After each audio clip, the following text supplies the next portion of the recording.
Di era streaming dan AI ini, kita semua adalah warga digital. Tapi, tahu nggak sih ada virus yang diam-diam mengancam ekosistem kreatif kita? Namanya pembajakan digital. Yuk, kita bongkar seluk-beluknya.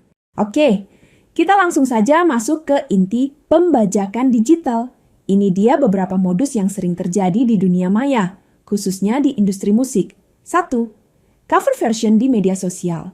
Hobi nyanyi cover lagu di YouTube, Instagram, atau TikTok? Hati-hati, kalau tanpa lisensi mekanika atau sinkronisasi, ini bisa jadi pelanggaran. Banyak konten kreator yang videonya tiba-tiba hilang karena ini.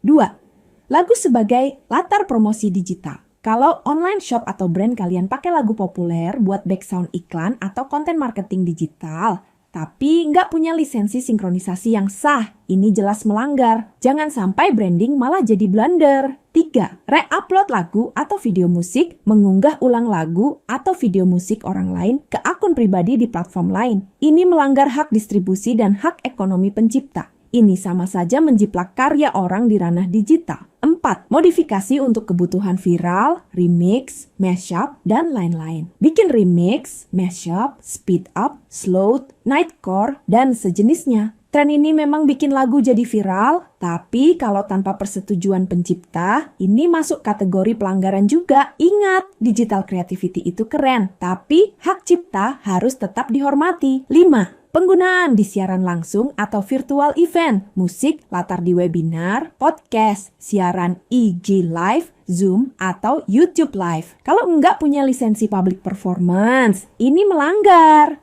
6. Upload manual sound di TikTok atau Instagram, mengunggah lagu secara manual sebagai sound pribadi. Ini enggak terhubung ke sistem lisensi dan royalti, jadi penciptanya enggak dapat apa-apa. Ini bentuk pencurian digital yang halus. Jangan kira karena ini di dunia digital, jadi bisa lolos dari hukum ya. Hukum kita punya taring yang berlaku juga di ranah digital. Yang pertama, gugatan perdata. Berdasarkan pasal 99 Undang-Undang Hak Cipta, nomor 28 tahun 2014, pencipta, pemegang hak cipta, atau pemilik hak terkait berhak mengajukan gugatan ganti rugi kepada pengadilan niaga atas pelanggaran hak cipta atau produk hak terkait. Yang penting, gugatan ini tidak butuh unsur kesengajaan, jadi pakai lagu di story IG tanpa izin, meskipun nggak sengaja, tetap bisa digugat. Jumlah ganti rugi di ranah digital bisa dihitung dari tingkat penggunaan, jangkauan tayangan, sampai lisensi. Lalu tuntutan pidana, ini lebih ngeri lagi. Pasal 113 ayat 3 Undang-Undang Hak Cipta menegaskan, setiap orang yang dengan tanpa hak dan atau tanpa izin pencipta atau pemegang hak cipta melakukan pelanggaran hak ekonomi pencipta untuk penggunaan secara komersial, dipidana dengan pidana penjara paling lama 4 tahun dan atau pidana denda paling banyak 1 miliar rupiah. Dendanya bisa sampai 1 miliar rupiah. Dan pasal 117 ayat 2 juga bicara hal serupa untuk produser fonogram. Jadi, kalau digital piracy ini dilakukan secara komersial dan disengaja, bisa berujung pada penjara dan denda miliaran. Nggak cuma banet akun, tapi masuk bui. Kanwil Kemenkum Jateng juga terus aktif mensosialisasikan pentingnya kepatuhan ini, agar masyarakat di Jawa Tengah tidak terjerat kasus pembajakan digital.